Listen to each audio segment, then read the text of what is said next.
بسم اللہ الرحمن الرحیم۔ تمام سامعین اور ناظرین کو میری طرف سے السلام علیکم۔ ناظرین، آج کی معلومات عثمان خان غازی کے متعلق ہیں۔ ان کا پورا نام عثمان بن ارطغرل بن سلیمان شاہ ہے۔ انہیں عثمان اول یا عثمان خان غازی کہا جاتا ہے۔ ان کی پیدائش 1258 عیسوی میں سوگت میں ہوئی اور ان کی وفات 21 اگست 1326 عیسوی میں سوگت میں ہوئی۔ عثمان اول سلطنت عثمانیہ کا بانی تھا، جس نے بلقان، اناطولیہ، عرب کا مشرقی حصہ اور زیریں اور درمیانی مغرب پر 600 سال حکومت کی، جب تک کہ اس کی مدت 1922 عیسوی میں ترک جمہوریہ کے قیام کے اعلان کے ساتھ ختم نہ ہو گئی۔ اس کا دور حکومت 27 ستمبر 1299 سے 21 اگست 1324 عیسوی تک رہا۔ ناظرین، عثمان اول کے والد ارطغرل کی وفات کے بعد سلاجقہ روم کے دارالحکومت کونیا پر منگولوں کے قبضے اور سلجوقی سلطنت کے خاتمے کے بعد عثمان کی جاگیر خود مختار ہو گئی، جو بعد میں سلطنت عثمانیہ کہلائی۔ عثمان نے اپنے والد کی وفات کے بعد امارات کے معاملات اور قبیلے کی قیادت سنبھالی۔ وہ رومی سلجوق سلطنت کے ہنگاموں اور خطرات کے باوجود اس کا وفادار رہا۔ 1295 عیسوی میں عثمان نے سلجوق سلطان اور عباسی خلیفہ کے نام سے رومی سرحدوں پر حملہ کرنا شروع کیا۔ اس نے کئی قلعے فتح کیے اور اپنے قبیلے کو بحیرہ مرمرہ اور بحیرہ اسود کے ساحلوں تک لے گیا۔ ناظرین، جب منگولوں نے روم کے سلجوقیوں کو شکست دی اور ان کی ریاست کا خاتمہ کیا تو عثمان نے فوری طور پر سلجوقیوں سے اپنی آزادی کا اعلان کر دیا۔ عثمان 1326 عیسوی تک ایک آزاد سلطان کے طور پر نئی ریاست پر حکومت کرتا رہا۔ اس سال اس کے بیٹے اور خان نے برسا شہر کو فتح کیا، جو بحیرہ مرمرہ کے قریب واقع ہے۔ اس عرصے میں عثمان بیمار ہو گئے اور جلد ہی انتقال کر گئے، چنانچہ ان کی میت کو برسا لے جا کر وہاں دفن کر دیا گیا۔ ناظرین، عثمان اول کی جاگیر کی سرحد قسطنطنیہ کی بازنطینی سلطنت سے ملی ہوئی تھی۔ یہ وہی بازنطینی حکومت تھی جو عربوں کے زمانے میں رومی سلطنت کے نام سے مشہور تھے، جسے الپ ارسلان اور ملک شاہ کے زمانے میں سلجوقیوں نے باج گزار بنا لیا۔ اب یہ بازنطینی سلطنت بہت کمزور اور چھوٹی ہو گئی تھی، لیکن پھر بھی عثمان خان کی جاگیر کے مقابلے میں بہت بڑی اور طاقتور تھی۔ بازنطینی قلعہ دار عثمان کی جاگیر پر حملے کرتے رہتے تھے، جس کی وجہ سے عثمان خان اور بازنطینی حکومت میں لڑائی شروع ہوئی۔ عثمان نے ان لڑائیوں میں بڑی بہادری اور قابلیت کا ثبوت دیا اور بہت سے علاقے فتح کر لیے، جن میں برسا کا مشہور شہر بھی شامل تھا۔ برسا کی فتح کے بعد عثمان کا انتقال ہو گیا۔ ناظرین، زیادہ تر مطالعات سے پتہ چلتا ہے کہ عثمانی ترکوں کا تعلق غزان ترک کائی قبیلے سے ہے، جو 13ویں صدی عیسوی کے اوائل میں منگولوں کی پیش قدمی سے اناطولیہ کی طرف بھاگنے پر مجبور ہوئے، جہاں وہ سلجوق سلطنت سے تعلق رکھنے والے علاقے میں رہتے تھے۔ جبکہ دیگر مطالعات سے پتہ چلتا ہے کہ کائی قبیلہ اس تاریخ سے تقریباً 2 صدیاں پہلے سلجوقیوں کے ساتھ 1040 عیسوی کے لگ بھگ ٹرانسکسیانا سے خراسان منتقل ہوا اور مرو شہر کے قریب رہنے لگا۔ پھر 1071 عیسوی کے بعد دوبارہ مشرقی اناطولیہ منتقل ہوا۔ یہ قبیلہ اور دوسرے ہجرت کرنے والے ترک قبیلے سلطان علاء الدین کیقوباد دوم کی فوج میں شامل ہوئے اور انہیں خوارزمین، منگول اور رومی حملوں کا سامنا کرنا پڑا، جو ان پر ریاست کو نشانہ بنا کر کیے گئے۔ ناظرین، کائی قبیلہ، جس کی قیادت اس کے رہنما ارطغرل بن سلیمان شاہ کر رہے تھے، سلجوقی فوج میں ہمیشہ سب سے آگے رہے اور اس کی بدولت بہت سی فتوحات حاصل کی گئیں۔ ارطغرل نے کئی بار سلطان علاء الدین کو اسے سلطان کا گورنر کہنے پر اکسایا اور اس نے ارطغرل کو انقرہ کے قریب کچھ زرخیز زمینوں سے اپنے قبیلے کو تقسیم کر کے انعام دیا، اور وہ اپنے پڑوسیوں کے ساتھ جنگوں میں صرف اس پر اور اس کے آدمیوں پر بھروسہ کرنے لگا۔ ناظرین، ہر فتح کے بعد وہ اسے نئی زمینیں دیتا اور بھاری رقم دیتا۔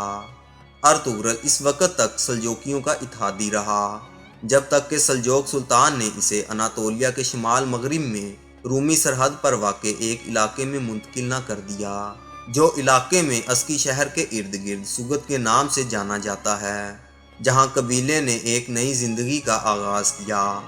لگتا ہے کہ سلجوق سلطان قبیلے کی فوجی صلاحیتوں اور اپنے بیٹوں کی اعلیٰ جنگی صلاحیتوں سے فائدہ اٹھا کر رومیوں کے ساتھ سرحد کی حفاظت کرنا چاہتا تھا، اس لیے اس نے قبیلے کو وہ زمینیں دے دیں تاکہ وہ اپنے ملک پر رومیوں کے کسی بھی حملے کو پسپا کر سکیں۔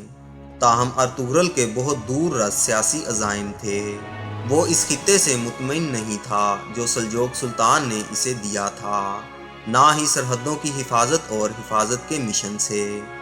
البتہ اس نے سلطان کے نام پر اناطولیہ میں رومی املاک پر حملہ کرنا شروع کر دیا۔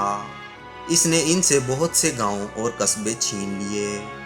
وہ اپنی سرحدوں میں ایک شہزادے کے طور پر گزاری ہوئی نصف صدی کے دوران اپنی زمینوں کو بڑھانے میں کامیاب ہو گیا۔ اس کی وفات 1281 عیسوی میں تقریباً 90 سال کی عمر میں ہوئی۔ ناظرین، عثمان اپنے والد ارطغرل کی وفات کے بعد اس کا جانشین بنا اور مستقبل کی امارات اور کائی قبیلے کی قیادت اس وقت سنبھالی جب وہ غالباً 24 سال کے تھے۔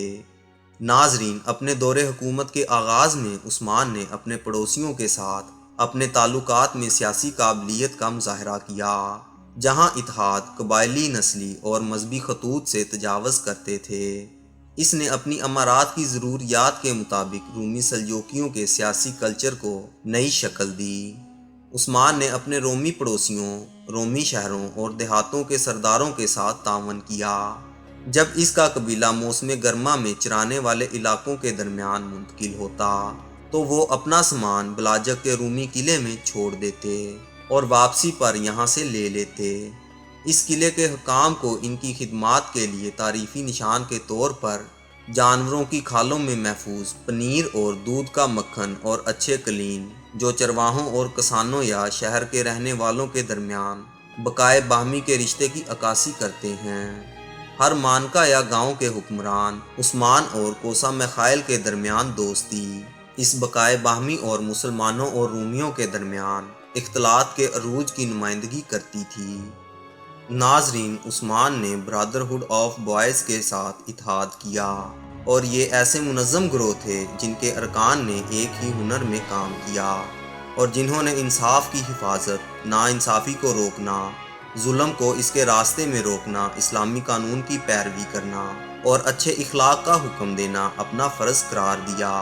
ان کے حقوق اور مسلمانوں کے حقوق کے دفاع کے لیے اگر ضروری ہوا تو فوجی عزائم کو ختم کیا۔ اس نے اناطولیہ آنے والے ترکمان قبیلوں کے ساتھ بھی اتحاد کیا، جس نے عام طور پر ان سرحدی صوبوں اور خاص طور پر سلطنت عثمانیہ کا دھڑکتا دل بنایا، کیونکہ وہ شہروں میں آباد ترکوں سے زیادہ فعال اور مؤثر تھے۔ اس نے وادی کے علاقے میں رہنے والے بہت سے ترکمانوں کو بھی اس کی فوج میں شامل ہونے کے لیے آمادہ کیا۔ یہ ترکمان اچھے جنگجو تھے، جہاد اور فتوحات کے شوقین تھے، اور ان میں سے ہر ایک کا تعلق سڑکوں کے شیخوں میں سے ایک سے تھا، جہاں انہوں نے خدا کی خاطر جہاد کا مفہوم سیکھا اور بہت سے اسلامی قانونی اصول بھی سیکھے۔ تاہم ان ترکمانوں کے ایک اور طبقے کا مختلف وجوہات کی بنا پر مذہب اسلام سے قریبی تعلق نہیں تھا، لہٰذا عثمان نے شیخوں اور درویشوں کو یہ ذمہ داری سونپی کہ وہ انہیں اسلامی طریقے سے تعلیم دیں اور انہیں ایسے اقدار سے روشناس کریں جو زیادہ سے زیادہ مملکت کو فتح کرنے کی نمائندگی کرتی ہے، جس سے دارالاسلام کے رقبے کو بڑھانے کے لیے کافی زمینیں حاصل ہوں۔ در حقیقت یہ شیخ اور درویش حفاظ خراسان کے طریقے کو فروغ دینے کے لیے بہت پرجوش تھے، اس لیے انہوں نے ظاہری لالچ کے ساتھ نئے بے گھر ہونے والوں کو تعلیم دینا شروع کر دی۔ جہاں تک صدارتی درجہ بندی کا تعلق ہے، عثمان ابتدائی طور پر کستامونو میں بنو شیان کے امیر کے متحد تھے، پھر کوتاہیہ میں گرمیان کے امیر کے ذریعے سلجوق سلطان کے متحد تھے، جو تبریز میں منگول ایل خان کے متحد تھے۔ در حقیقت اس عرصے کے دوران سلجوق سلطان معاملات کو سنبھالنے کی اصل صلاحیت کھو چکا تھا، اور ایل خان اپنے کام کو کام کرنے والے گورنروں کے ذریعے چلا رہا تھا۔ جو اس وقت جنرل کمانڈر تھے، جنہیں اس نے اناطولیہ میں مقرر کیا تھا، اور سرحدی شہزادے بھی تھے بشمول عثمان۔ مساجد کے امام ممبروں پر پہلے مصر کے عباسی خلیفہ، پھر تبریز میں رہنے والے ایل خان، پھر کونیا میں سلجوق سلطان اور آخر میں مقامی شہزادے کا نام لیتے تھے۔ ناظرین، اب بات کرتے ہیں عثمان کے پہلے حملے اور کرجہ حصار قلعے کی فتح کی۔ ناظرین، اپنی امارات میں قدم جمانے کے بعد عثمان کو دو محاذوں پر جدوجہد کرنی پڑی، رومی محاذ اور ترکمانی امارات کا محاذ، جس نے اس کی مخالفت کا اظہار کیا، خاص طور پر ترکمانی امارات نے۔ عثمان نے رومیوں کے خلاف جو پہلا حملہ کیا، اس کا مقصد ایک پچھلی شکست کا بدلہ لینا تھا، جو اسے آرمینی پہاڑی کے علاقے میں 1284 یا 1285 عیسوی میں ہوئی تھی، جہاں رومیوں نے اس پر گھات لگا کر برسا کے کارکن تکفور کی قیادت میں حملہ کیا۔ اور اگرچہ عثمان کو جاسوسوں میں سے ایک سے گھات لگانے کا علم ہوا تھا، لیکن اس نے رومیوں کے ساتھ تصادم کا انتخاب کیا اور اسے شکست کھا کر پیچھے ہٹنا پڑا۔ اس نے اپنے کچھ آدمیوں کو کھو دیا، جن میں اس کے بھائی ساوجی بے کا بیٹا سرو خان بے کھوجا بھی شامل تھا۔ ناظرین، 1286 عیسوی کے آس پاس عثمان 300 جنگجوؤں پر مشتمل ایک فوجی دستے کی سربراہی میں قلعہ گول جیسر کی طرف روانہ ہوا، جو اس سے 2 لیگ کے فاصلے پر تھا، اور رات کے وقت اس پر حملہ کیا اور اسے فتح کرنے میں کامیاب ہو گیا۔ اس طرح اس کی امارات شمال کی طرف ازنک جھیل کے ساتھ پھیل گئی۔ قلعہ حصار میں عثمانیوں کی فتح نے شہر کے رومی گورنر کے غصے کو بھڑکا دیا۔ اس نے ایک مسلمان سرحدی شہزادے کے متحد اور تابع ہونا قبول نہیں کیا، اس لیے اس نے کراج حصار قلعے کے گورنر کے ساتھ اتحاد کیا، اور وہ جنگ کرنے پر راضی ہو گئے۔ مسلمانوں اور رومی سرزمینوں سے جو کچھ انہوں نے چھین لیا تھا، اسے واپس لے لیا۔ بلاجک اور این ہیگل کے درمیان واقع اقضا میں دونوں گروہ آپس میں ملے، جہاں ایک شدید لڑائی ہوئی، جس میں عثمان کا بھائی ساوجی بے مارا گیا، لیکن اس کے نتیجے میں مسلمانوں کی فتح، کرجیہ حصار کے قلعے میں ان کا داخلہ اور رومی افواج کے کمانڈر پیلاتس کا قتل ان کو حاصل ہوا۔ ناظرین، کہا جاتا ہے کہ عثمان نے پہلی بار اس قلعے میں بیعت کے عہد کو ایک مسجد میں تبدیل کیا، جس میں پہلا خطبہ پڑھایا گیا۔ وہاں شہر کا پہلا جج اور سباشی مقرر کیا گیا۔ عثمان نے رومی سرزمین کی طرف روانہ ہونے کے لیے اپنے نئے شہر کو اپنا اڈا بنایا اور اپنے نام پر خطبہ منعقد کرنے کا حکم دیا، جو خود مختاری اور اختیار کا پہلا مظہر تھا۔ قلعہ کرجیسر کی فتح کے بعد عثمان نے اپنے سپاہیوں کے ساتھ شمالی سکاریا کی طرف کوچ کیا، گوینک اور ینستراکلی کے قلعوں پر چھاپا مارا اور مال غنیمت سے لدا ہوا واپس لوٹا۔ بلیجک اور یار حصار کے قلعوں کی فتح کے بعد عثمان نے این ہیگل کے مالک کو ختم کرنے کی کوشش کی، جس نے اس سے قبل کاراجیسر کے گورنر کا عثمانیوں کے ساتھ اتحاد کیا تھا، تاکہ رومی امارات کی باقیات کے درمیان کسی دوسرے اتحاد کے خاتمے کو روکا جا سکے۔ عثمان نے پہل کی کہ اپنے ایک فوجی کمانڈر، جسے درگوت الپ کہا جاتا تھا، اس کو انہیگول کیسل کا محاصرہ کرنے کے لیے بھیجا، اور پھر اس کے ساتھ شامل ہو گیا اور اسے فتح کرنے میں کامیاب رہا۔ ایک روایت ہے جس میں کہا گیا ہے کہ عثمان نے یہ قلعہ درگوت الپ کو عطا کیا تھا، اور اسی وجہ سے اس شہر کا نام بعد میں وہاں کے پہلے مسلمان شہزادے کے نام پر تورگد رکھا گیا۔ ناظرین، عثمان اول اپنی سادگی رہن سہن اور لباس کی وجہ سے مشہور تھا، کیونکہ وہ درویشوں کے صوفی عقائد سے متاثر تھا۔ وہ عیش و عشرت اور اسراف سے کوسوں دور تھا۔ انہوں نے کائی قبیلے کے سردار کے طور پر اپنا طرز زندگی برقرار رکھا اور قدیم ترکی روایات کو محفوظ رکھا۔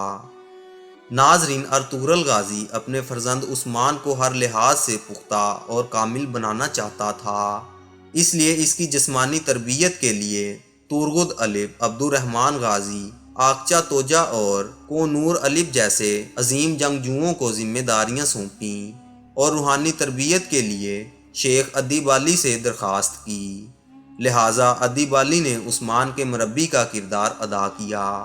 عثمان بڑا بہادر اور عقل مند حکمران تھا، رعایا کے ساتھ عدل و انصاف کرتا تھا۔ اس کی زندگی سادہ تھی اور اس نے کبھی دولت جمع نہیں کی۔ مال غنیمت کو یتیموں اور غریبوں کا حصہ نکالنے کے بعد سپاہیوں میں تقسیم کر دیتا تھا۔ وہ فیاض، رحم دل اور مہمان نواز تھا، اور اس کی ان خوبیوں کی وجہ سے ہی ترک آج بھی اس کا نام عزت سے لیتے ہیں۔ اس کے بعد یہ رواج ہو گیا کہ جب کوئی بادشاہ تخت پر بیٹھتا تو عثمان کی تلوار اس کی کمر سے باندھی جاتی تھی اور دعا کی جاتی تھی کہ خدا اس میں بھی عثمان ہی جیسی خوبیاں پیدا کرے۔ عثمان کا صدر مقام عسکی شہر تھا، لیکن بروسا کی فتح کے بعد اسے دارالحکومت قرار کر دیا گیا۔ ناظرین، عثمان نے ایک خواب دیکھا کہ ایک زبردست درخت اس کے پہلو سے نمودار ہوا، جو بڑھتا چلا گیا یہاں تک کہ اس کی شاخیں بحر و بر پر چھا گئیں۔ درخت کی جڑ سے نکل کر دنیا کے 4 بڑے دریا بہہ رہے تھے، اور 4 بڑے بڑے پہاڑ اس کی شاخوں کو سنبھالے ہوئے تھے۔ اس کے بعد نہایت تیز ہوا چلی اور اس درخت کی پتیوں کا رخ ایک عظیم و شان شہر کی طرف ہو گیا۔ یہ شہر ایک ایسی جگہ واقع تھا جہاں 2 سمندر اور 2 بر اعظم ملتے تھے، اور یہ منظر ایک انگوٹھی کی طرح دکھائی دیتا تھا۔ عثمان اس انگوٹھی کو پہننا چاہتا تھا کہ اس کی آنکھ کھل گئی۔ ناظرین، عثمان کے اس خواب کو بہت اچھا سمجھا گیا، اور بعد کے لوگوں نے اس کی تعبیر یہ بتائی کہ 4 دریا، دریائے دجلہ، دریائے فرات، دریائے نیل اور دریائے ڈینیوب تھے، اور 4 پہاڑ کوہ طور، کوہ بلقان، کوہ کاف اور کوہ التس تھے۔ بعد میں عثمان کی اولاد کے زمانے میں چونکہ سلطنت ان دریاؤں اور پہاڑوں تک پھیل گئی تھی، اس لیے یہ خواب دراصل سلطنت عثمانیہ کی وسعت سے متعلق ایک پیشن گوئی تھی۔ شہر سے مطلب قسطنطنیہ کا شہر، جسے عثمان تو فتح نہ کر سکا لیکن بعد ازاں فتح ہو گیا۔ ناظرین، عثمان کے بعد اس کی اولاد میں بڑے بڑے بادشاہ ہوئے، جنہوں نے اس کے خواب کو سچا کر دکھایا۔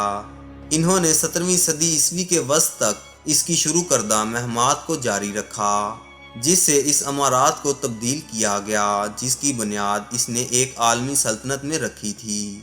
تاریخ اسلام میں کسی خاندان کی حکومت اتنے عرصے نہیں رہی جتنے عرصے تک آل عثمان کی حکومت رہی، اور نہ کسی خاندان میں آل عثمان کے برابر قابل حکمران پیدا ہوئے۔ ناظرین، عثمان کی وفات 21 اگست 1326 عیسوی میں سوگد میں ہوئی، اور اس کی تدفین بروسا شہر میں کی گئی۔ ناظرین، اب اسی امید کے ساتھ آپ سے اجازت چاہوں گا کہ آپ کو ہماری آج کی معلوماتی ویڈیو پسند آئی ہوگی۔ انشاءاللہ ملتے ہیں بہت جلد ایک نئی معلوماتی ویڈیو کے ساتھ۔ اللہ آپ کا نگہبان۔